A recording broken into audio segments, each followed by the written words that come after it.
Pessoal, boa tarde. Meu nome é Valéria Cardoso.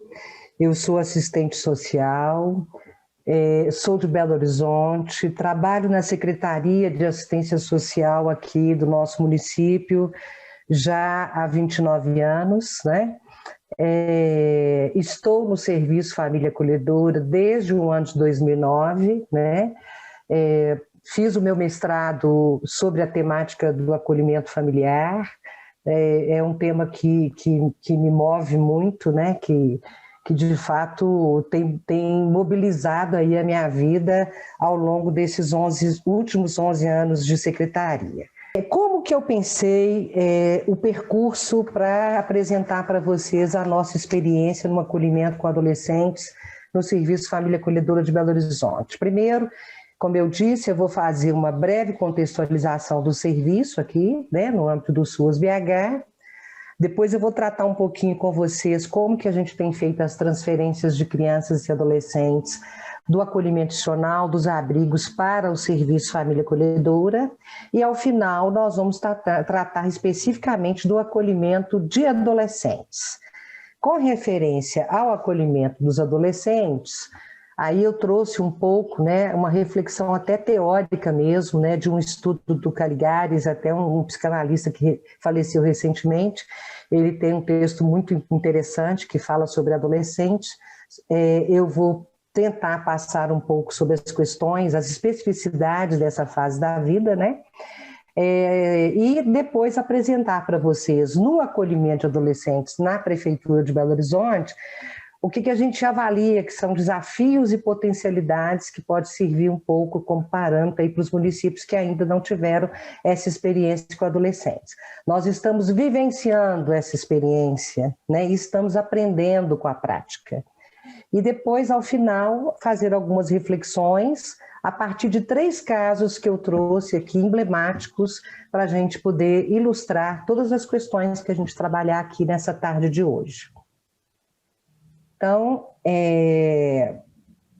de onde que a gente está falando, né? Nosso município de Belo Horizonte, a capital, né, de Minas Gerais, é uma metrópole com uma população de aproximadamente 2.500.000 habitantes. Nós temos uma divisão administrativa no nosso município, com 9 regiões administrativas, onde estão localizadas as diretorias regionais de assistência social, da saúde, da educação, né? Então, nós temos uma descentralização dos serviços da assistência social nessas 9 regiões administrativas do município. E temos o órgão gestor, de nível central, né, que é responsável, né, por planejar, monitorar, avaliar as ações da assistência social no município de Belo Horizonte.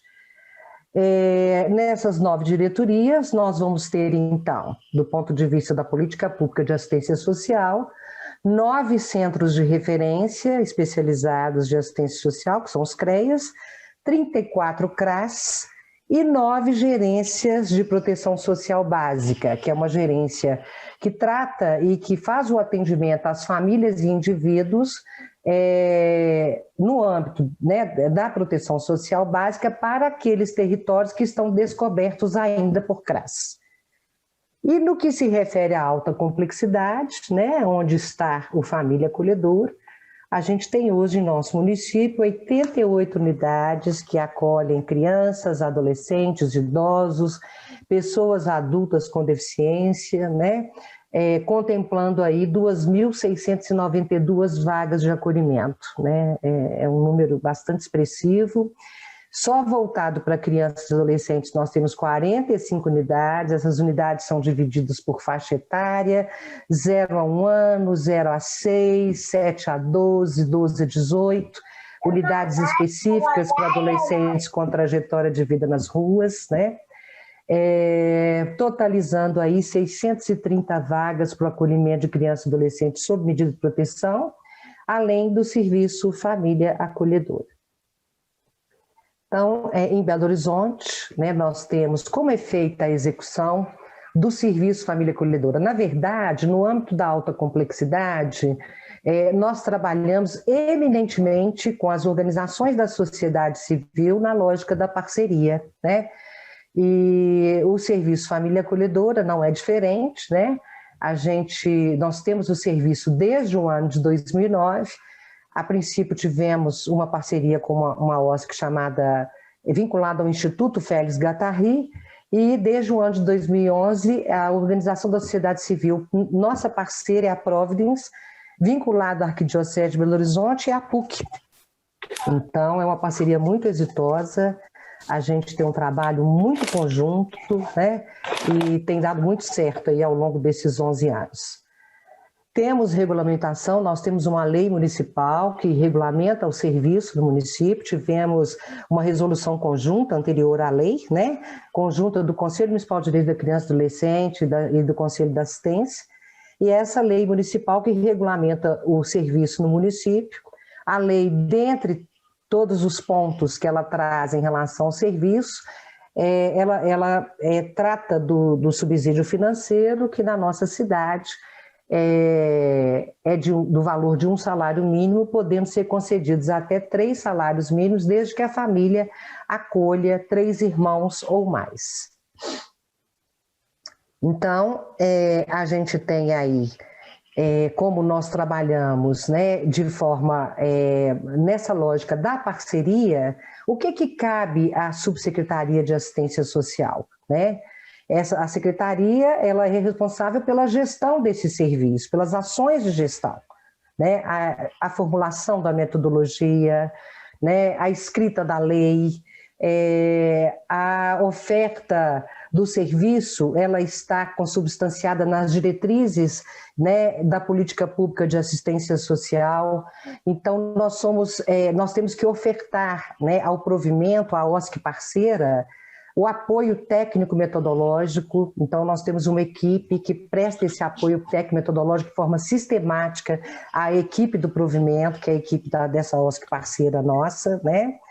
E, certamente, que o nosso papel é ofertar a retaguarda necessária, estar muito junto da equipe que executa o serviço no âmbito da OSC, né? Buscando fazer com que as ações que são operacionalizadas ali no dia a dia estejam em consonância com a metodologia do serviço. Mas em Belo Horizonte tem um diferencial, né? Assim, a gente conseguiu...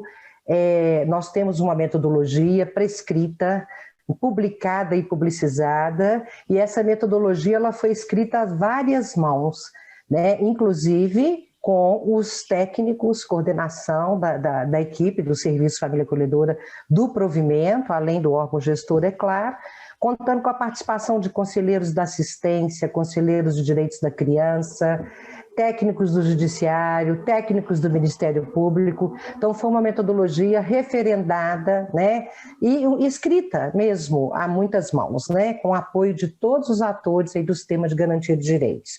Demoramos um pouco, foram 18 meses para a gente fechar essa metodologia, porque não é fácil, né, a gente escrever com um conjunto grande de pessoas, mas foi muito bom porque teve sim uma apropriação, né, em relação à metodologia que foi instituída no município para esse serviço. Por incrível que pareça, nós publicamos e publicizamos em 2015, nós estamos em 2021, 6 anos depois, a gente já observa que essa metodologia, essa escrita, ela já está completamente defasada e nós já estamos num momento de reescrevê-la a partir dos apontamentos da nossa prática, né, do trabalho real. E temos também a equipe da OSC, como eu disse, do provimento, que é responsável pela execução desse serviço. Em Belo Horizonte, hoje, nós temos uma coordenadora, um administrativo, um motorista, auxiliar de serviços, né? E a esta equipe técnica, né, cabe desenvolver as ações do trabalho social essencial que está prescrito para este serviço. Certamente que vocês vão se reconhecer aqui, né, um pouco desses pontos dessa metodologia, né, que nada mais é a descrição das ações e atividades socioassistenciais que estão previstas para o Serviço Família Acolhedora no âmbito da alta complexidade, mas muito rapidamente, para a gente entrar no nosso tema específico, A nossa metodologia contempla o trabalho social com famílias, é claro, né? O estudo de casos em rede e o trabalho social com famílias, tendo como eixo dorsal a integralidade da atenção, porque quando uma criança ou adolescente chega na alta complexidade, independente de estar no família acolhedora ou no acolhimento institucional nos abrigos, né, certamente que esta família, esta criança já foi atendida por outros serviços socioassistenciais no âmbito do SUAS e também já passou por outros serviços, né, das demais políticas públicas. Então, a construção desse caso, né, logo no início que essa criança é acolhida, buscando discussão do caso em rede, buscando saber qual o histórico dessa família, qual o histórico dessa criança e adolescente, é fundamental para iniciarmos já o trabalho na perspectiva da reintegração familiar, que é esse o nosso propósito na alta complexidade. É a proteção e o cuidado da proteção integral, mas o olhar, o foco na reintegração familiar e comunitária. Então, os estudos de caso em rede, eles são fundamentais e permeiam esse trabalho. A construção do PIA, que é o Plano Individual de Acolhimento, que todos conhecem, o PAF, tanto com a família que acolhe, quanto com a família de origem, extensa e ampliada, os atendimentos, a busca ativa das famílias, né? Quando a gente fala busca ativa, principalmente da família de origem, extensa e ampliada, os vários encaminhamentos que nós temos que fazer ao longo do nosso acompanhamento dessas famílias, as orientações, a concessão dos benefícios eventuais, que tem o subsídio financeiro para a família acolhedora, mas a família de origem extensa ou ampliada, nesse processo de acompanhamento, contemplando a integralidade da atenção no SUAS, é fundamental, muitas vezes, a concessão de benefícios eventuais e outros, né? Atividades coletivas, nós temos atividades coletivas que, inclusive no caso do acolhimento de adolescentes, tem se mostrado de grande relevância, né? Encontros de convivência entre a família de origem, extensa ampliada com a criança e adolescente na sede do serviço, grupos com as famílias que acolhem, grupos com as famílias de origem, extensa ampliada, as visitas domiciliares, visitas institucionais, a importância do registro das informações, né, num sistema que nós temos, que é o SIG-PS, um sistema próprio, que tem vários protocolos, e todos os nossos registros são feitos nesse sistema de informação, né? É como se fosse um prontuário eletrônico, né? Os relatórios circunstanciados, né, que nós temos que encaminhar trimestralmente para a vara da infância, mas sempre que necessário eles são feitos, né? E a importância deles, não só para enviar à vara da infância, mas também para informar sobre os casos para os demais serviços das políticas públicas com as quais nós trabalhamos, a interlocução com a rede, o acompanhamento de pós-reintegração, porque de acordo com as orientações técnicas do CONANDA, né, ao serviço de acolhimento, cabe o acompanhamento pós-reintegração por no mínimo 6 meses. E nós fazemos isso em estreita interface com os serviços socioassistenciais do âmbito regional, né, que são o PAEF, o PAIF, os serviços socioassistenciais do território onde a família reside. E ao final desse acompanhamento, no pós-reintegração de 6 meses, né, a importância de contrarreferenciar este caso nos serviços do SUAS, né, porque se a gente não contrarreferencia, se essa família não continua tendo a retaguarda de um acompanhamento socioassistencial no território onde reside, corre-se o risco da reincidência da violação, que culminou na necessidade do afastamento temporário. Então, só trazendo um pouquinho para vocês, um pouco da nossa metodologia, né? E aí a concepção do serviço acolhedor, que eu não preciso falar, eu tenho certeza que isso já foi muito dito aqui, todos já conhecem, né? Mas a importância, né, de citar aí o artigo 34, que fala que o acolhimento familiar tem preferência ao acolhimento institucional, né? Não quer dizer que o acolhimento institucional seja ruim, não quer dizer que o acolhimento institucional tem que acabar, mas, na verdade, a gente prima por uma priorização quando necessário o afastamento e a aplicação da medida da criança e adolescente de afastamento de sua família, que seja priorizado o acolhimento familiar. Quem dera tivéssemos famílias acolhedoras suficientes para sempre encaminhar para um acolhimento familiar, né? Então, é isso, né? A família acolhedora ela vai materializar esse serviço da política pública de assistência social, né? E aí eu trago um pouquinho para vocês uma reflexão que foi até objeto de discussão na minha dissertação do mestrado, da importância da família acolhedora, que a ela é atribuída uma tríade de responsabilidade, né? A família acolhedora, ela tem a função de proteger e cuidar dessas crianças e adolescentes, nessa premissa aí da proteção integral, né, da alta complexidade no âmbito do SUAS, né? E ela do ponto de vista dessa tríade de responsabilidade, ela é a instituição família, né? Ela é a sociedade, né? E enquanto parceira do Estado no provimento desse serviço, ela é um braço no Estado nesse processo da proteção social, né? Que de extrema importância para essas crianças e adolescentes que estão sob medida de proteção. Então, assim, o quão importante a família acolhedora para essa ação de proteção e cuidado às crianças que sofreram uma violação de direitos, né? E aí eu trago assim ao final um pouquinho da reflexão que Jane Valente traz para a gente. Jane Valente, que eu tenho certeza absoluta que todos vocês conhecem e têm como uma referência, nós todos temos, né? Nós todos que trabalhamos com acolhimento familiar. A família acolhedora, então, ela diz, representa tanto a participação da sociedade civil na garantia de direitos, enquanto um locus de proteção e cuidado, preconizado pela política pública de assistência social, né? E se mostra, né, como o melhor e o mais favorável ambiente para criança e adolescente que recebeu uma medida de proteção de afastamento, para que elas possam se desenvolver de forma saudável, né? E aí, só para dar um pontapé inicial, né, a gente tem que diferenciar a família acolhedora de família guardiã, né? Por exemplo, eu também estou numa coordenação que é responsável pelo programa de guarda subsidiada no município de Belo Horizonte. Mas uma família acolhedora e uma família guardiã, elas são completamente diferentes, né?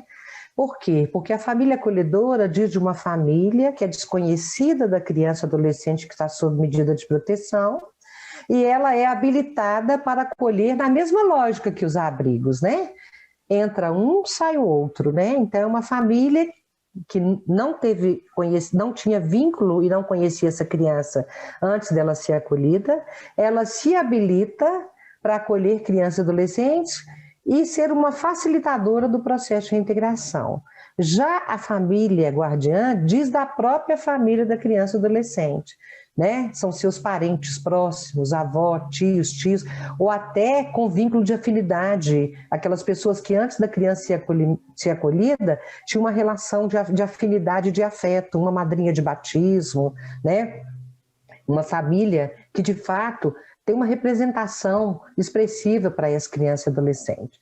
Então, família guardiã, a gente se refere à própria família da criança e adolescente, família esta, né, que tinha uma relação de afetividade, de afinidade com essa criança e adolescente antes do acolhimento, né?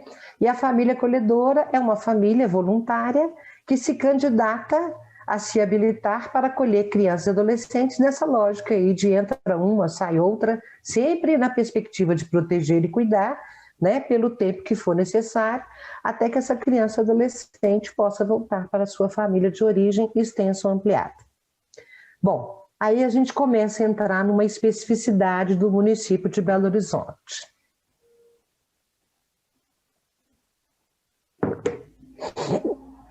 Aqui em Belo Horizonte, nós temos duas modalidades de acolhimento em família acolhedora.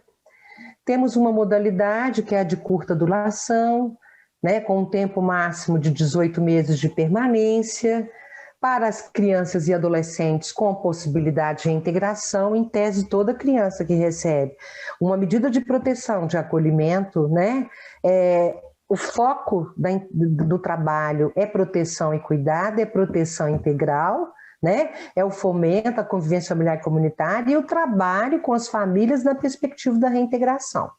Então, essa modalidade é de curta duração, no máximo 1 ano e meio, conforme preconiza o Estatuto da Criança e Adolescente, com crianças e adolescentes que têm possibilidade de reintegração. Em tese, toda criança acolhida tem possibilidade de integração, haja visto a importância do investimento no trabalho social com as famílias, né?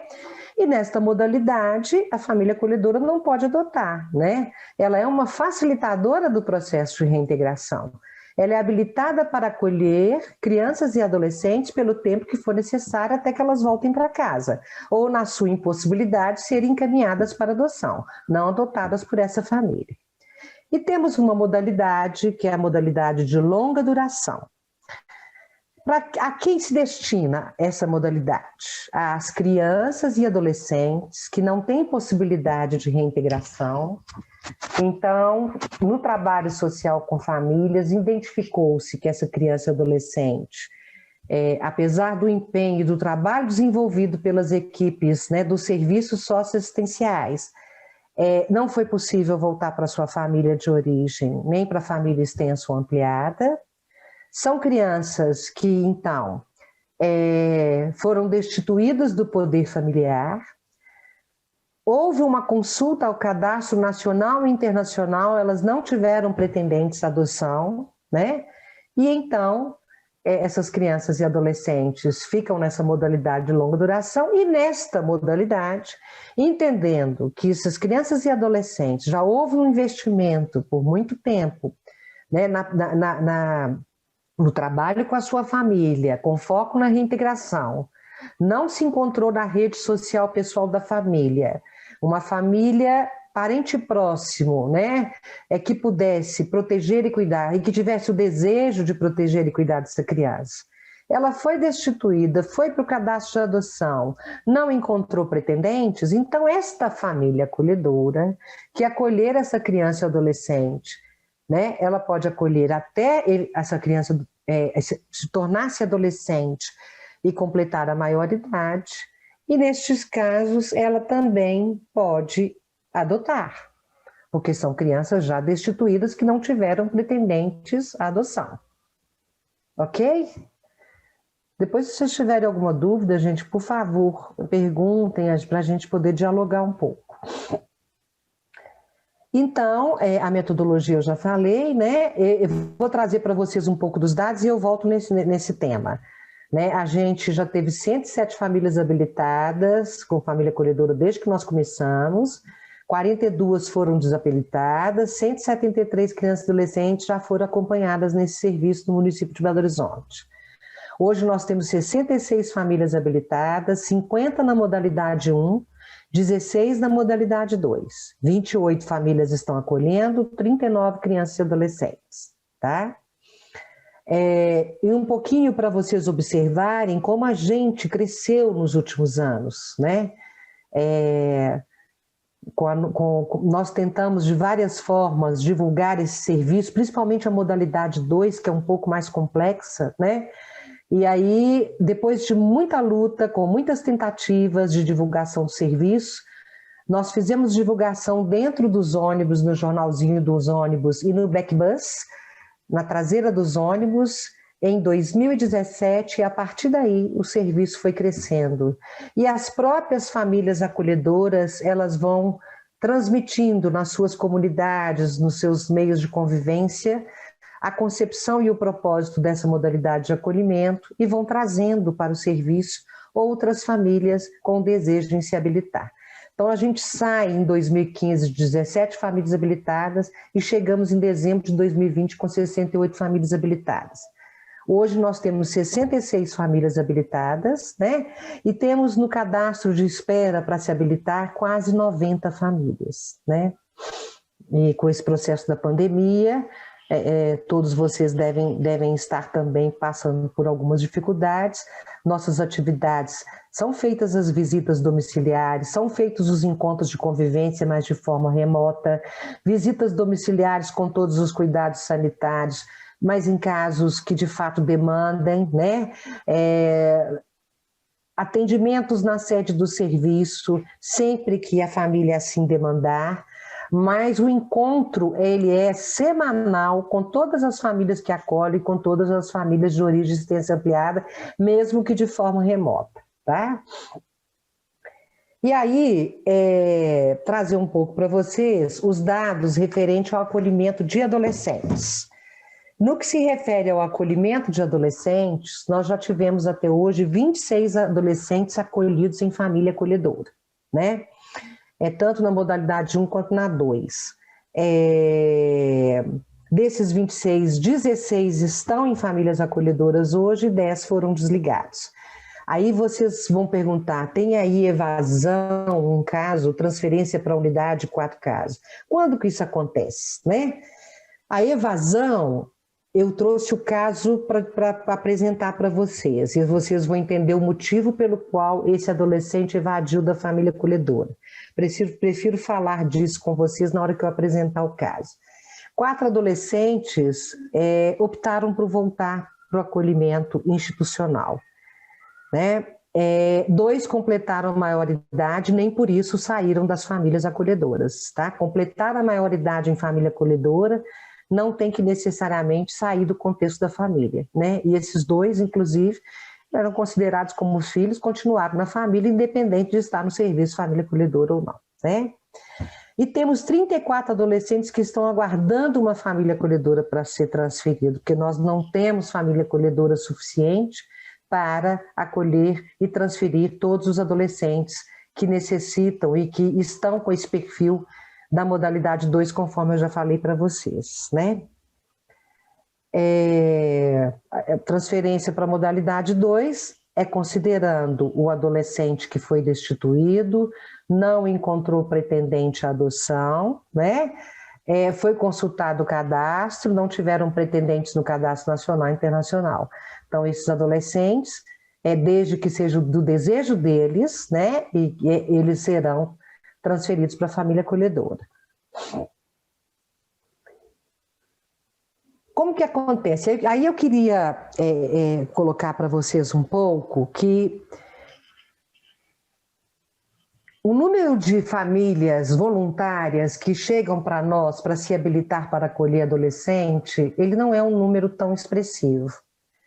No entanto, em Belo Horizonte, nós conseguimos instituir, no âmbito da rede socioassistencial, junto com as unidades de acolhimento institucional aos abrigos, um fluxo de transferência que, inclusive, contempla, por parte dos técnicos dos abrigos, das unidades de acolhimento institucional, a sensibilização de famílias, padrinhos, madrinhas, voluntários das unidades de acolhimento, que se candidatam a se habilitar para sair de uma condição de padrinho e madrinha e se tornar família acolhedora. A gente carinhosamente chama de habilitação casada, porque diz dos padrinhos e madrinhas, pessoas com as quais esses meninos começam a estabelecer uma relação de afeto, né, de afinidade, depois que estão acolhidos, passam um final de semana na casa dessas famílias, vão nas festividades, no Natal, nas férias, e eles começam a estabelecer uma relação de muito próxima dessas famílias. Quando essas famílias tomam conhecimento do serviço Família Acolhedora, algumas delas estão se habilitando a se tornar família acolhedora, mas também precisam passar por todo o processo de habilitação que é feito pelo serviço.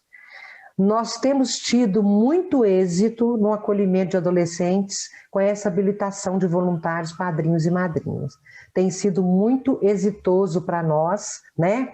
E esses adolescentes, nós temos a experiência da permanência deles nas famílias acolhedoras quando acontece dessa forma, né?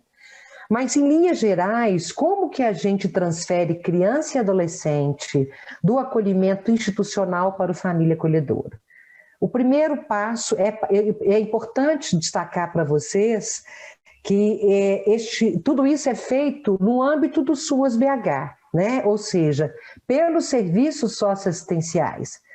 Então, Os técnicos das unidades de acolhimento, quando eles identificam um caso com potencial e que tem o perfil para ser transferido para a família acolhedora, porque às vezes, gente, você está lidando ali com um caso que já está num processo adiantado de reintegração familiar. Não faz sentido você transferir a criança ou adolescente do acolhimento institucional para o familiar para depois voltar para casa, para a família de origem, extensão ampliada. Né? Não faz sentido. No entanto, quando você tem um caso de uma criança ou adolescente que ainda você tem trabalhado com a família, né? A família de origem não se movimentou, já tem mais de 2 anos que você está ali tentando, batalhando. A família extensa e ampliada fica naquele movimento, vai e volta, né? Então, é um caso que ainda demanda um acompanhamento, né? Que ainda você não vai sugerir uma colocação em família substituta, mas que essa criança, adolescente, tem o direito, né, da vivência em uma família, né? Até que seja definido o melhor encaminhamento para ela, né? Então, quando as equipes do acolhimento institucional identificam um caso em que é possível, né, e eles avaliam tecnicamente que é um caso que a gente pode discutir para transferência, eles encaminham para nós, da coordenação do acolhimento familiar no âmbito do órgão gestor, um relatório circunstanciado, a gente faz a avaliação dessa solicitação, encaminhamos para o provimento para saber se no cadastro de famílias habilitadas nós temos família, né, habilitada disponível para acolher aquele adolescente, aquela criança, ou então eles já encaminham para a gente com um casal, uma pessoa que se propõe a se habilitar, né? Então é a habilitação casada, como eu disse para vocês, e a gente começa aí também o processo concomitante de habilitação dessa família. Reunimos com o conjunto dos técnicos para discutir esse caso, acolhimento institucional, acolhimento familiar, né? Com os técnicos do apoio técnico-metodológico do órgão gestor para dar o suporte necessário para acompanhar. Procede-se ao atendimento dos acolhidos, principalmente quando se trata de adolescente. É extremamente importante que a equipe de serviço acolhedora ouça esses adolescentes. De fato, essa transferência para a família acolhedora é um desejo deles, né? Como é que eles veem essa possibilidade da convivência numa família, né? Numa família acolhedora? O que eles entendem por uma família acolhedora? Então, tem todo esse movimento antes de se efetivar a transferência, né? A gente, então, procede, após tudo isso, uma avaliação final. Daí, o serviço de acolhimento, o abrigo, encaminha para a vara civil da infância e juventude um relatório circunstanciado dizendo de todo esse movimento que foi feito, as reuniões, e o parecer, né, positivo da discussão do caso, né, pelos serviços afins, e aí o juiz da infância, a partir do momento que ele concede a guarda à família acolhedora, a criança é então transferida, né? Bom, dito isso, né, eu achei importante trazer para vocês como que a gente faz a discussão, como que é encaminhado o caso. O caso pode chegar direto para nós a partir da aplicação da medida de proteção, mas ele também pode chegar através dessas transferências. E no caso de adolescentes e crianças maiores, né, a gente tem tido muito êxito nesse processo aí das transferências. Isso não quer dizer que a partir do momento que a central de vagas, porque aqui em Belo Horizonte nós temos uma central, né, reguladora, uma central que regula o acesso ao acolhimento familiar e institucional. Então, a partir do momento que esse caso chega na central, a partir do momento que tem a aplicação da medida de proteção, é a central que vai nos encaminhar. Então, nós temos a possibilidade do acolhimento direto pela central após a aplicação da medida de proteção, nós temos a possibilidade do acolhimento familiar através das transferências do acolhimento institucional familiar. E aí, gente, no acolhimento de adolescentes, a gente tem aí desafios e potencialidades, né?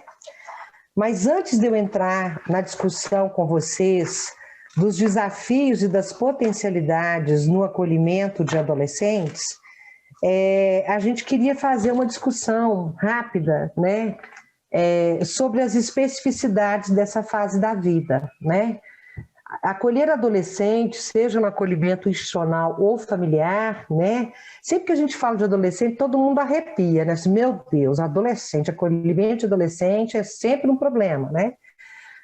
Mas não deveria ser, né? Assim, a gente precisa ter mais manejo, né? Para proteger e cuidar dos adolescentes, né? Então, eu trouxe aqui algumas questões, alguns apontamentos, né? Para a gente refletir sobre essa fase da vida. É uma fase de transição, né? É aquele momento assim que você não é nem criança nem adulto, né? Você fica tipo que no limbo, né? É um momento difícil, de muitas dúvidas, de muitas reflexões, né? E apesar dos adolescentes terem um desejo enorme da autonomia, eles ainda estão sob a tutela dos adultos, né? Então é uma fase complexa, né? Tem aí o ideal da autonomia, a continuação da sua dependência, né? Todo adolescente quer poder sair, quer poder fazer as coisas que deseja, quer começar a trabalhar logo, quer começar a ganhar dinheiro, né? Mas, ao mesmo tempo, ele tem uma dependência dos adultos e ainda não tem a idade para tal, né? Ainda não chegou o momento para tal, né? Então, o Caligares, ele fala, né, que essa fase é considerada como uma moratória, né? Eu diria, no senso comum, como ficar no limbo, né? Nem lá, nem cá, né? É um tempo de suspensão, de fato. As crianças aprendem que para se chegar à felicidade e ao reconhecimento pela sociedade, é necessário ser desejável e invejável. Daí chega a adolescência, e não está na hora ainda, não está na hora, né, da minha autonomia, não está na hora de fazer as coisas que eu acho que eu posso fazer, né? Então, um momento muito delicado mesmo, né? Um momento de insegurança, né? Os adolescentes trazem consigo muitas inseguranças, né? Dificuldades de relacionar, insegurança, por quê? Porque quando eu era criança, todo mundo aqui em casa gostava de mim, né? Agora eu não sei o que acontece, que eu sou sempre um problema, né? Então, assim, é mais ou menos assim, quem tem adolescente em casa sabe bem do que a gente está dizendo, né? Ele não é nem a criança amada, nem um adulto reconhecido. É essa fase que Caligares fala para nós, da moratória, né? O que será que esses adultos esperam de mim? Qual que é o atributo que eu preciso ter para que eles possam me reconhecer, né? Eles geralmente externam, né, essas questões de insegurança e essa insatisfação com rebeldia, com desobediência, né? E é isso, para chamar atenção, contradizem muito, né, a vontade dos adultos, as orientações dos adultos, as regras dos adultos, né? O comportamento do adolescente é considerado anormal quando comparado com o comportamento do adulto, né? É muito interessante quando eu li o texto do Caligares, que ele fala: os adolescentes são facilmente considerados uma ameaça à ordem estabelecida e à paz familiar. É incrível, né? Geralmente família que tem adolescente fala assim: depois que fulano virou adolescente, essa casa nunca foi a mesma, né? Porque o adolescente, ele traz mesmo uma instabilidade familiar, né? E o tanto que esses adolescentes têm necessidade, né, de se pertencer a um grupo, né? Andar com aquela calça toda rasgada, que era preferível, nem andar com a calça, né? Que a calça tem mais rasgo do que a própria calça, né? Com o cabelo vermelho, enfim. Eles têm uma necessidade de pertencimento a um grupo e eles se fortalecem quando estão em grupo, né? E essa questão da transgressão, né? A transgressão, de certa forma, é um afastamento dos adultos e uma fidelidade a esses grupos, né? Tem dificuldade de construir um projeto de vida, né? Porque adolescente sempre quer tudo para ontem, é tudo muito rápido, né? Objetivo imediato e, claro, tudo para ontem, né? Tem que ser tudo muito rápido, não dá para esperar. Tem dificuldades, né, em atender às regras, às normas, Quando se nega um pedido, é uma dificuldade imensa, não conseguem lidar com a negação, né? Não pode sair, não pode ir ao shopping, não pode ir na casa do amigo, isso tudo é muito complicado. Que dirá no acolhimento, né?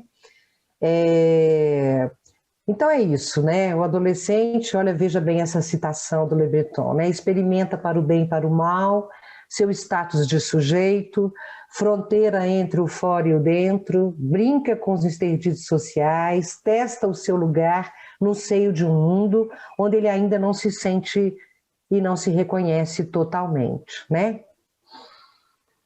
E aí, quando a gente, então, fala da adolescência, né? Mas fala da adolescência no contexto do acolhimento, e especificamente, que é o nosso objeto aqui, é o nosso foco, o acolhimento familiar, né? Eu trouxe aqui para vocês um pouco da nossa experiência, quais são os desafios que a gente tem enfrentado desde que começamos o acolhimento dos adolescentes, mas queria muito dar destaque às potencialidades e queria muito dar destaque ao que a gente está pensando no futuro próximo para melhorar o acolhimento de adolescentes no âmbito do Família Acolhedora do nosso município, né? Então, o que é desafio, né, no acolhimento de adolescente? Quero dizer para vocês que isso tudo é construído coletivamente, em rodas de conversa entre nós, né, técnicos do órgão gestor e os técnicos que executam o serviço, né? Então, a gente reflete muito teoricamente, né, e consubstanciado nas questões que emergem ali no cotidiano nosso de trabalho com esses adolescentes, né? O adolescente, ele tem que saber o motivo pelo qual ele está no acolhimento, né? Por que eu teve uma medida de proteção que eu tive que ser afastado da minha família, né? E geralmente esses adolescentes que estão no acolhimento familiar, na sua grande maioria, como eu disse para vocês, pelo menos na nossa experiência aqui, são adolescentes que já passaram pelo acolhimento institucional e ali estiveram por um longo período, principalmente aqueles que já foram destituídos, que não tiveram pretendentes à adoção, eles têm um histórico de acolhimento institucional muito expressivo, né? Eles precisam entender o motivo pelo qual eles ficaram tanto tempo no acolhimento institucional, né? Eles precisam entender por que eles estão sob medida de proteção de afastamento, eles precisam entender o que é destituição, né? Como que acontece essa busca ativa das famílias pretendentes à adoção, né? Porque eles têm ali no senso comum, né? No inconsciente deles, que eles, puxa vida, ninguém me quer, né? Fui para o cadastro, ninguém me quis, né? Minha família não ficou comigo, eu fiquei anos no acolhimento, né? E a gente tem que entender também que nós não podemos tratar o acolhimento de crianças maiores e de adolescentes como se fosse assim algo... Nós não temos que ter uma receita, não temos que ter uma metodologia que dê conta do todo, né? Porque nós temos que entender que cada caso é um caso, né? Cada caso que chega para nós é um novo sujeito que se apresenta com uma história, com as suas especificidades. Então, a equipe técnica tem que ter um zelo muito grande no entendimento do caso a caso, mesmo que tenhamos uma metodologia que venha nortear a nossa ação, né? Nós temos a família acolhedora, ela tem que entender a sua função de suporte, né? Ela tem que entender que ela tem sim que dar regras, certos contornos, né? Porque o adolescente muitas vezes tem determinadas ações no contexto da família acolhedora ali, quase que pedindo o limite, né? Então é preciso fazer a leitura disso, né? Por exemplo, nós temos problemas com as famílias acolhedoras muitas vezes, problemas não, gente, no processo de acompanhamento e orientação, a equipe técnica traz muito para a gente, né? Como tem implicância com o uso de rede social, de novas tecnologias, mas a gente sabe que é zelo, que é proteção, porque nós sabemos que a tecnologia é para o bem e para o mal, né? Mas é preciso estar sempre conversando sobre isso com a família que acolhe e com o adolescente acolhido, né? Ele precisa saber em quais momentos ele pode usar o celular, ele precisa saber que as redes sociais elas são bacanas, interessantes, mas que também trazem perigo, né? Então, esse diálogo constante, essa retaguarda da equipe técnica na orientação e acompanhamento da família acolhedora é fundamental nesse processo, né? É preciso entender que adolescente tem que ter autonomia, né? Adolescente tem que ter autonomia, então é preciso tentar negociar, né, as saídas, as visitas aos amigos, né? Apesar de muitas vezes isso ser muito complicado no contexto do acolhimento, né? Deixa eu tomar uma aguinha.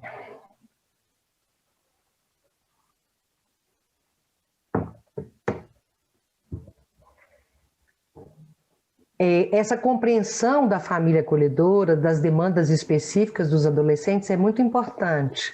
E a equipe técnica também tem um papel fundamental nesse processo, né? Além de procurar investir nos momentos de discussão, rodas de conversa e formação com relação à especificidade dessa fase da vida, é muito importante, né, que a equipe técnica oferte a retaguarda necessária à família acolhedora para entender um pouco a história desse menino, né, as questões da sua família, como que se deu o acolhimento institucional, o que aconteceu na fase dele do acolhimento institucional, né, o que ele traz de demanda específica, e a família acolhedora para que ela possa ter um manejo das situações que emergem no cotidiano da convivência, é muito importante que ela compreenda essas questões, né.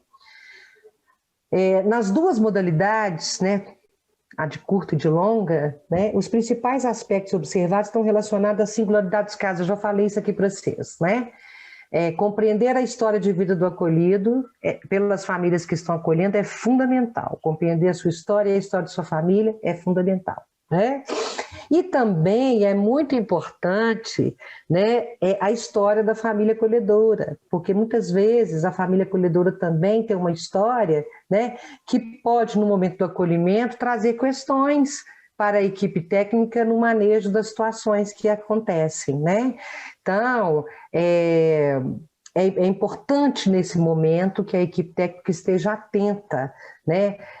A família acolhedora às vezes romantiza muito o acolhimento familiar e quando esse adolescente chega na casa dela, né, as questões que acontecem assustam essa família, né? Por isso é importante ouvir a família acolhedora, ouvir o adolescente e tentar mediar essa relação entre eles, né? A gente tem, assim, uma demanda dessa orientação no processo de acompanhamento, mas a gente percebe que as famílias acolhedoras têm tido, assim, um manejo muito interessante, essas famílias com as quais nós já tivemos a oportunidade, né, de vivenciar o acolhimento de adolescentes, né? A Jane coloca para a gente aqui que uma criança e um adolescente numa família altera a dinâmica familiar. É lógico, né? Vai mexer com a subjetividade dos membros que dela participam, né? Então, por isso a importância do acompanhamento dos técnicos do serviço família acolhedora, né? Quando uma família recebe um adolescente ou mesmo uma criança, ela não vai acolher um sujeito, ela acolhe uma problemática, ela acolhe o adolescente com a sua história, com a medida de proteção, a incompreensão do motivo pelo qual ele não teve a oportunidade de viver em família, com a incompreensão por que ninguém quis adotá-lo, né? Enfim, é preciso estar preparado para todas essas questões, né? Que a gente tem vivenciado aí no cotidiano do acolhimento familiar desse público, né, específico.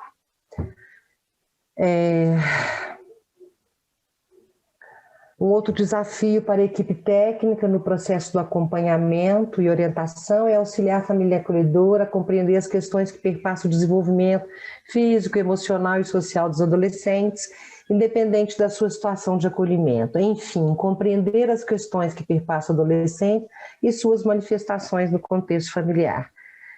Para além do acompanhamento técnico, diário, sistemático, da retaguarda, de ouvir as famílias acolhedoras, de ouvir os adolescentes, de tentar mediar essa relação, né? É importante também o investimento em momentos de formação, de levar para as famílias acolhedoras temas importantes e que vão ofertar a retaguarda a essas famílias em relação à especificidade dos adolescentes, né, do desenvolvimento, da questão da sexualidade, né, das especificidades dessa fase da vida. Então, essas rodas de conversa com as famílias acolhedoras, elas são extremamente importantes, né? Desafios tem muitos, né? Potencialidades também, tá? Nós já estamos quase chegando nas potencialidades. Há que se considerar nesse processo de acolhimento dos adolescentes as idealizações das famílias acolhedoras. Tem no imaginário das famílias acolhedoras, né, que o acolhimento vai ser algo tranquilo, ou que eles vão dar conta e vão ter um manejo suficiente para dar conta das questões que emergem no cotidiano da vida deles, mas essas idealizações, a partir do momento que o adolescente vai trazendo alguns problemas, a gente percebe que traz uma frustração muito grande para essas famílias. Se não tivesse acompanhamento técnico, gente, dificilmente uma família acolhedora iria continuar no acolhimento com o adolescente. Sabe? Por isso que o acompanhamento técnico é assim fundamental e tem que ser sistemático e tem que ser um investimento cotidiano, mesmo em épocas de pandemia. Nós temos que utilizar as nossas tecnologias para dar conta de estabelecer essa relação próxima com os acolhidos e com as famílias acolhedoras de forma sistemática. Precisamos investir na formação das famílias acolhedoras, na formação continuada, para além do acompanhamento socioassistencial, a formação continuada, né? E trabalhar com as famílias acolhedoras a partir dos pontos que são levantados a partir da história de vida desses adolescentes é fundamental, né? Por isso que a gente sempre chama atenção, né? Apesar da gente ter uma diretriz, uma direção, uma metodologia, cada caso é um caso. O caso é que vai dar para a gente a melhor direção na intervenção, no acompanhamento necessário, na mediação necessária, né? E é assim que a gente vai ajudar a família acolhedora a proteger e cuidar desses adolescentes, né? Tem uma questão que eu já falei, mas eu acho importante repetir, está destacado aqui, né? É preciso considerar um longo período de institucionalização desses adolescentes, né? O adolescente que passa por esse período longo de institucionalização e é transferido para a família acolhedora, com o seu aval, inclusive, porque eles são ouvidos, né? A transferência não é feita sem considerá-los nesse processo. Eu já mostrei para vocês como é o fluxo que a gente pactuou no nosso município, mas mesmo assim, eles, mesmo com consentimento, com uma convivência prévia, o receio do novo, o medo da rejeição está presente. Eles têm muito medo de serem abandonados novamente e de serem rejeitados novamente, né?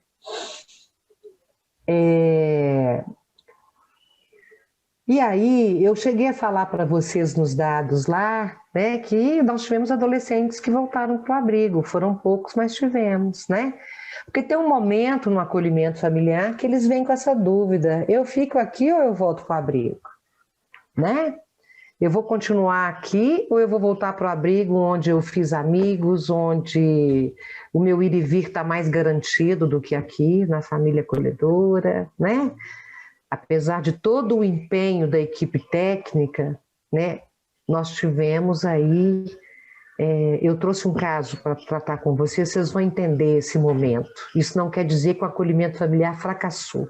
Por isso eu trouxe esse caso como exemplo aqui, emblemático, para discutir um pouquinho com vocês.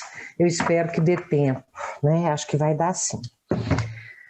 As famílias acolhedoras, elas devem ser trabalhadas para compreender como os efeitos dessas vivências de longa institucionalização pode se apresentar no contexto familiar de diversas maneiras, né? Um período maior de adaptação, dificuldade no ambiente escolar, manifestação de diferentes comportamentos, conflitos, inseguranças, receios, né?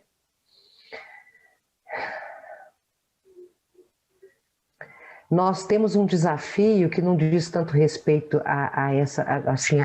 às questões da adolescência, Mas nós temos um desafio aqui, que aos 18 anos, esse adolescente ele pode continuar na família acolhedora, mas não com acompanhamento da equipe técnica do família acolhedora e nem com subsídio financeiro, né? Então, eu acho que é uma discussão que deveria ser feita até a nível nacional, né? Que no acolhimento familiar, ou até mesmo no institucional, a gente pudesse trabalhar na perspectiva da excepcionalidade da permanência dos jovens, né, a partir dos 18 anos, aquela excepcionalidade até os 21, na perspectiva de se trabalhar mais a autonomia desses meninos, né? Então, a gente traz isso como um desafio para nós, né? Eu sei que tem um município no Brasil, se eu não estou enganada, é lá em Cascavel, que a lei do família acolhedora contempla essa excepcionalidade, se eu não estou enganada, né? E também é um desafio a sensibilização para o acolhimento familiar de adolescentes no âmbito de uma metrópole. Aqui em Belo Horizonte, nós temos muita dificuldade, porque tem um preconceito em relação ao acolhimento de adolescentes. E aí, enfim, né, a gente chega nas potencialidades, né? O que a gente traz aqui de destaque para vocês enquanto potencialidades no acolhimento dos adolescentes, né? É potencialidade a gente poder ofertar o acolhimento familiar e a convivência, né, familiar e comunitária para esses meninos que já tiveram um processo aí de vivência do acolhimento institucional por muito tempo, né? A possibilidade da família acolhedora se tornar uma referência para o adolescente, mantendo-se quando mesmo completar a maioridade. Um dos casos que eu vou tratar com vocês aqui é um caso em que o adolescente completou 18 anos e continuou na família, assim como os demais que eu citei na hora de apresentar os dados. Eles são da família, eles não vão embora, né? Eles vão continuar na família, né? Há maiores possibilidades e oportunidades para o adolescente construir seu projeto de vida num contexto familiar, né? E, sem sombra de dúvida, cuidados individualizados, né? Construção de vínculos mais seguros, porque no abrigo os vínculos, eles podem ser fortes e expressivos, mas no contexto familiar eles são mais seguros, né? Eu trago também aqui, por uma análise de toda a equipe técnica que executa esse serviço no município, né, que esse acolhimento que carinhosamente a gente chama de casado, que é esse voluntário, padrinho, madrinha, né, que se propõe a se habilitar para acolher essa criança adolescente com a qual ele estabeleceu um vínculo pós-acolhimento, ele tem se mostrado, né, com uma estratégia extremamente exitosa aqui na nossa cidade. Os acolhimentos onde a gente conseguiu habilitar voluntários, padrinhos e madrinhas, eles têm dado resultados muito positivos para nós, né, e para nós trabalhadores da assistência, que estamos na alta complexidade, faz uma diferença enorme, é muito bom, é muito bom. Nós temos uma potencialidade da possibilidade da família acolhedora que se habilita para a modalidade de curta duração, quando essa criança, né, muda de situação no contexto dessa família, essa questão da destituição do poder familiar e não encontrar pretendentes à adoção, ao invés dela ir para uma outra família acolhedora, as famílias têm migrado da modalidade 1 para 2. Ela sai da modalidade de curta e se propõe à modalidade de longa duração. Isso para nós é uma potencialidade expressiva. E também é uma potencialidade as famílias, né, que ao tomarem conhecimento da modalidade 2, mesmo tendo se habilitado para 1, se propõem depois a acolher crianças maiores e adolescentes, né? Então a gente tem tido não é um número vultuoso, mas tem sido expressivo, né? E isso pode aumentar ainda mais, né? E a gente coloca como uma potencialidade, né, o fato dessa modalidade de longa duração, né, propiciar às crianças e aos adolescentes a desinstitucionalização, né? A saída do abrigo, né? Da instituição, né? E a possibilidade da convivência familiar e comunitária, né? Esse fluxo que eu apresentei para vocês das transferências, isso foi feito em várias reuniões de um colegiado ampliado que nós temos entre as unidades de acolhimento institucional e o Serviço Família Acolhedora, e a gente teceu isso a várias mãos. É por isso que tem dado certo. O fluxo ele está para dentro do SUAS, cabendo ao órgão de defesa de direito, ao final desse processo, a concessão da guarda à família acolhedora. Mas discussão do caso, todo esse cuidado anterior, escuta do adolescente, escuta da família, habilitação da família voluntária, isso tudo tem acontecido em função de um fluxo que nós construímos coletivamente, né? E o fato dessas transferências, nesse fluxo que a gente construiu de forma coletiva, o fato dessas transferências estarem pautadas numa avaliação técnica, isso é fundamental e a gente vê isso como uma potencialidade expressiva, né? A gente analisa e discute o caso, né? A gente prima pela escuta do adolescente, prima pela escuta da família acolhedora, prima pela convivência prévia antes da formalização da transferência, antes do pedido à vara civil para a transferência, né? E a possibilidade de escuta do adolescente sobre o desejo em ser acolhido por uma família acolhedora é uma potencialidade expressiva. Ele tem que ser escutado, ele tem que consentir, né? E aí, então, para a gente finalizar, e eu vou passar para os casos, eu queria, nem que fosse rapidamente, passar pelos casos.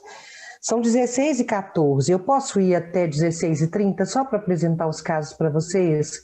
Tem um consenso de vocês para que eu apresente rapidamente os casos? Rafael, por favor, me ajuda aí.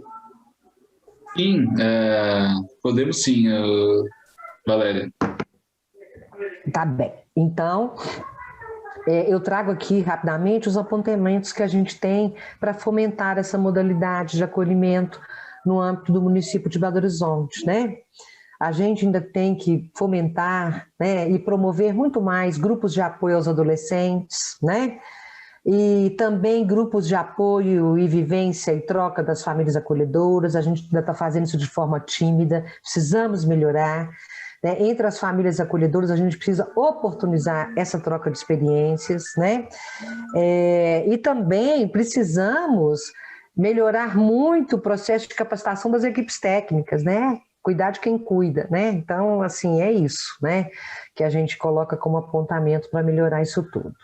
E aí, eu vou trazer para vocês, e prometo que rapidamente, mas eu acho que vai ser fundamental a gente tratar de 3 casos aqui que são, que refletem muito tudo isso que eu trouxe para vocês sobre o acolhimento de crianças maiores, em especial os adolescentes, né? O primeiro caso que eu trago para vocês é um caso de um adolescente que foi acolhido, tem um longo histórico de institucionalização, né? E seguindo todo o fluxo, ele foi transferido para a família acolhedora aos 16 anos de idade, né? Na verdade, esse adolescente, a mãe dele... Vai lá buscar o chinelo. Eu lembro deste cara, acho que tem algum microfone ligado aí. Este adolescente veio de uma família que eu conheci há muitos anos atrás, quando era coordenadora de um CRAS, num território extremamente vulnerável, uma família que veio no Nordeste, eles vieram a pé, pegando carona, um dos filhos nasceu no caminho, foi colocado numa caixinha de sapato até chegar a Belo Horizonte. Eles vieram para esse território onde, na época, eu trabalhava e ficaram num assentamento que chamava o Sem Terra, dentro daquela vila. E aí, então, essa mãe foi contemplada no projeto Vila Viva, que à época estava acontecendo lá, uns 2 anos depois, com um apartamento, né? E a família ali foi morar. Só que essa mãe foi atropelada, faleceu e todos os filhos foram acolhidos, porque não tinha ninguém, né, família extensa ou ampliada, que pudesse proteger e cuidar de todas essas crianças. Todos os irmãos foram separados e aí então este menino foi para o acolhimento institucional, a mãe faleceu em 2015 e ali ele viveu, né, no acolhimento institucional até os 16 anos. Com 16 anos, ele foi transferido para a família acolhedora e foi transferido para uma família excelente, uma família preparada para o acolhimento, mas quem não estava preparado para viver em família era o adolescente, né? Assim, com uma vivência grande de acolhimento institucional, o adolescente, ele já estava, inclusive, vinculado ao trabalho protegido, estudioso, né? Mas vivia lá com um grupo de amigos nessa unidade de adolescentes, tinha uma relação boa com os adolescentes de lá. E ele foi para uma família que no início teve uma convivência muito tranquila. Essa família começou a fazer por ele coisas que ele não estava acostumado.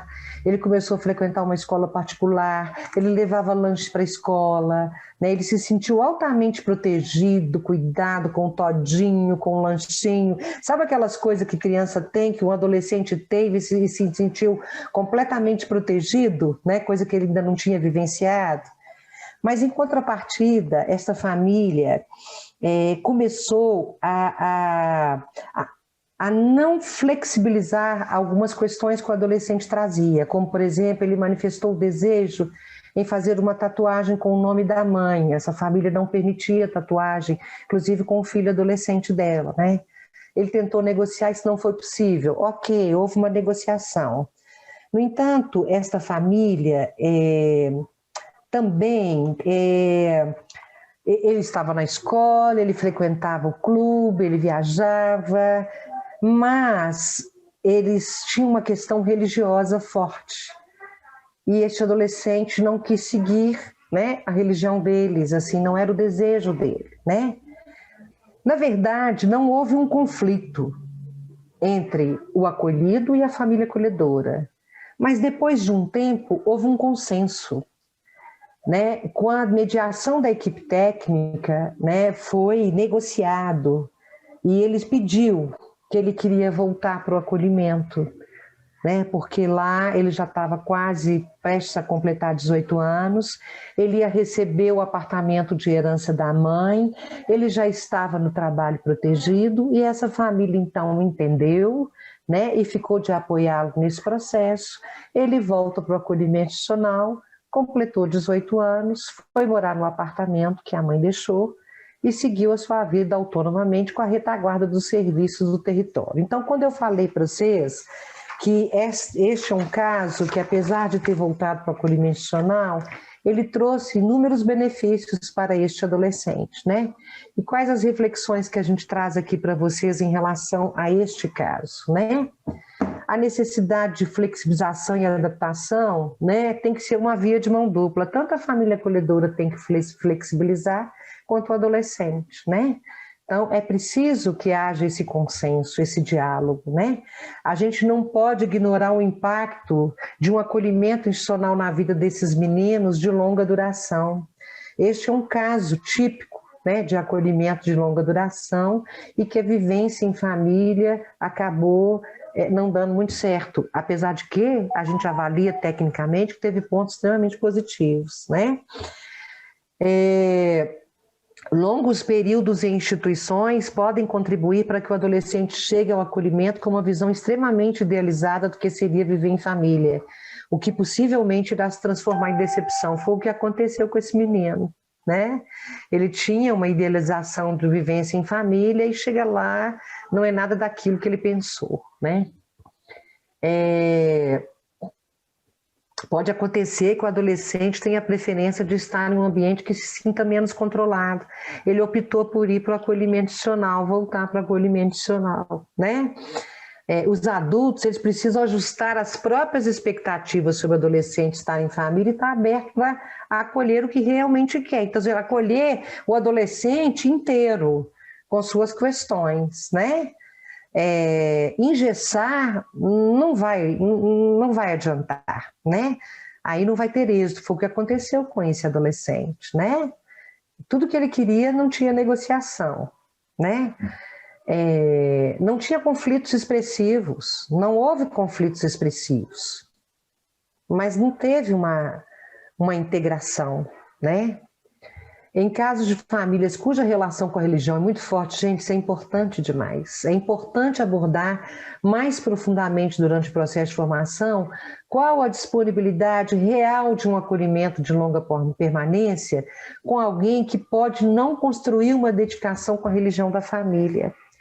Então, a família está preparada para um adolescente que pode não querer a religião que você tem, torcer para o time que você torce, fazer as coisas que você quer, né?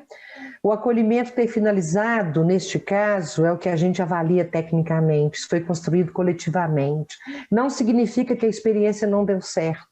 De alguma forma, todos saíram com algo para a vida, tanto a família que acolheu, quanto o adolescente que foi acolhido. O segundo caso, prometo que é rápido também, é um caso de 2 irmãos que viviam em acolhimento. Rapidamente eu vou resumir aqui. E aí, então, eles estavam em acolhimento institucional, foi avaliado pela equipe técnica que seria interessante que essa adolescente que estava dentro do perfil da modalidade 2, destituído, sem pretendente à adoção, que fosse transferida. Eles eram acolhidos em unidades distintas, mas mantinham uma relação de convivência muito forte os dois, né? Os irmãos. Só que a família acolhedora acolheu só a menina, só a adolescente. Ela não estava preparada para acolher o irmão, porque era uma família só de mulheres e tal, então, não vamos. No entanto, esse adolescente, no processo de acolhimento familiar, começou a visitar a irmã. E aí a família acolhedora se apaixonou, gostou demais do irmão, ele começou aí final de semana, aí então resolveram também acolher o irmão. Resumindo a história, o acolhimento estava dando super certo, tudo correndo muito bem, até que um dia, neste território onde a família acolhedora reside, o irmão encontrou a família de origem, a mãe biológica. E aí começou a ir para a casa da mãe biológica, né, a ter esse contato. É um menino que já tinha sido destituído, que já tinha ido para o cadastro de adoção, não tinha convivência com a família há anos. Coincidentemente, foi encontrar a mãe no território próximo de lá. Infelizmente, ele começou a se envolver com um grupo, começou a usar maconha e começou a trazer muitos problemas para a família, mas a família deu conta. A família, com a devida retaguarda da equipe técnica, ela deu conta e conseguiu driblar aí essas questões e com muito manejo foi dando conta de dialogar e de enfrentar essa situação. No entanto, mesmo com tudo isso, um certo dia esse adolescente foi embora. Foi embora e não deu notícia mais. Nós não sabemos onde ele está. Nós temos a hipótese de que ele tem contato com essa mãe, mas ao mesmo tempo não conseguimos a confirmação disso, né? A irmã continua em acolhimento familiar e está super bem lá, né? E disse para a equipe técnica que foi uma escolha dele, né? A gente avalia que o tempo que ele passou na família acolhedora foi importante para ele levou isso para a vida dele, os ensinamentos, as questões, né? Mas, infelizmente, ele evadiu. Acontece? Acontece. A evasão não acontece só no acolhimento institucional. Para nós, era uma coisa remota, longe, e aconteceu, né? Na verdade, a gente... Eu nem vou colocar os pontos desse caso aqui, não, mas rapidamente, quando esses meninos, esses adolescentes foram para a família acolhedora, a discussão do caso colocou uma série de questões assim, que quase que impedia que esse acolhimento acontecesse, né? Na verdade, quando a gente vai fazer a discussão do caso com uma transferência, a gente tem que ter muito cuidado com as questões que a gente vai dizer em relação ao caso, para que não tenham preconceitos nesse processo, né? Então, assim, a gente conseguiu fazer com que esses adolescentes fossem transferidos para a família acolhedora, tivemos um acolhimento de êxito, né? Tivemos a possibilidade de acolher o irmão dessa adolescente, né? Ele evadiu, a adolescente continua na família, mas a gente avalia, né, que foi um acolhimento de êxito. E a adolescente está muito bem adaptada à família, estuda, tem amigos, tem uma vida em família assim muito exitosa, né? E o acompanhamento tem demonstrado isso, mesmo com a evasão do irmão. O outro caso que eu trouxe para vocês é um caso que também eu acho interessante a gente abordar aqui, é de um adolescente que foi transferido para acolhimento familiar com 17 anos de idade, né? O que acontece? É um adolescente que foi acolhido, desde o ano de 2010 ele estava em acolhimento institucional. Ele teve a possibilidade de ir para uma família adotiva, chegou a ter essa experiência, mas não se consolidou, estava no perfil para modalidade 2. Tivemos uma família acolhedora que até pensou na possibilidade de que esse adolescente fosse para a convivência deles, mas também não se consolidou. E aí, então, a coordenadora da unidade de acolhimento onde ele estava se habilitou para ser uma família acolhedora, porque ela tinha uma convivência com ele já de muito tempo no acolhimento institucional e de muito afeto. Ele chegava a ir para a casa dela final de semana, e aí então ela passou pelo processo de habilitação do serviço família acolhedora. Esse adolescente, depois de todo o processo, foi transferido para a casa dela, né? Ficou lá enquanto família acolhedora durante 1 ano, completou 18 anos. A gente ainda tentou encaminhar para o acompanhamento psicoterápico, uma retaguarda, assim, não foi necessário. O adolescente já tinha uma convivência com essa família, era bem resolvido, estava trabalhando, estudando, mas tinha algumas dificuldades que o próprio acolhimento institucional traz, né? A dificuldade da autonomia, a dificuldade do manejo com as questões cotidianas da sua vida, e isso, se a gente tivesse a condição de ter o acolhimento familiar podendo se prolongar até 21 anos, talvez a gente pudesse ter o subsídio financeiro e o acompanhamento técnico garantido a essa família por mais tempo. Mas nós temos notícia de que esse jovem, né, está com esta família, chama a pessoa de mãe, o marido dela de pai, os meninos são irmãos, está trabalhando, estudando, se preparando para o vestibular, para o Enem. Então, assim, é um caso, assim, de fato, muito bem sucedido, mesmo que a transferência tenha acontecido já com ele com 17 anos, né? E a gente traz aí como pontos relevantes a institucionalização prolongada, né? Acaba propiciando vinculação afetiva com os profissionais da unidade de acolhimento. Foi o que aconteceu com esse menino, né?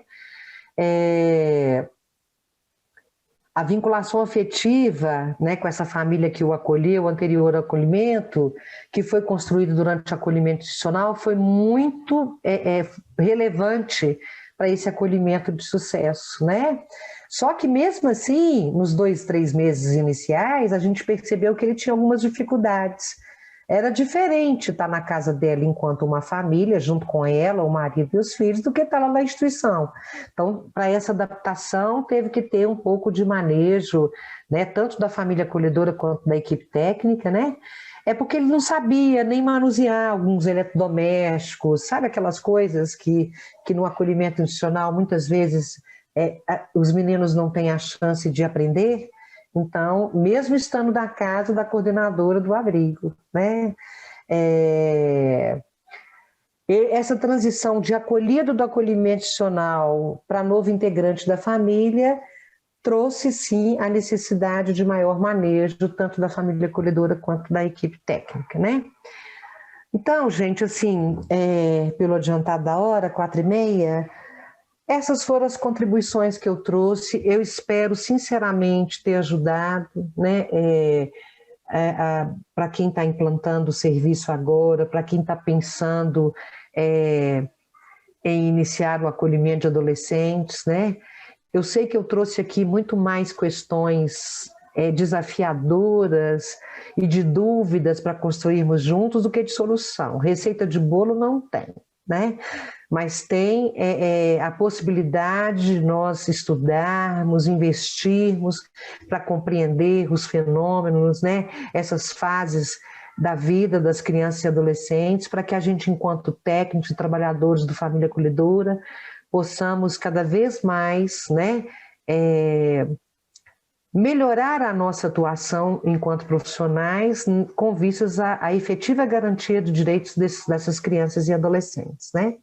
Trago aqui uma reflexão do Leonardo Boff, que eu gosto muito, para terminar a nossa exposição aqui, né? Ele fala, né, que nós sonhamos com uma sociedade mundializada, na grande casa comum, a Terra, onde os valores estruturantes se construirão ao redor do cuidado com as pessoas, sobretudo com os diferentes culturalmente, com os penalizados pela natureza ou pela história, né?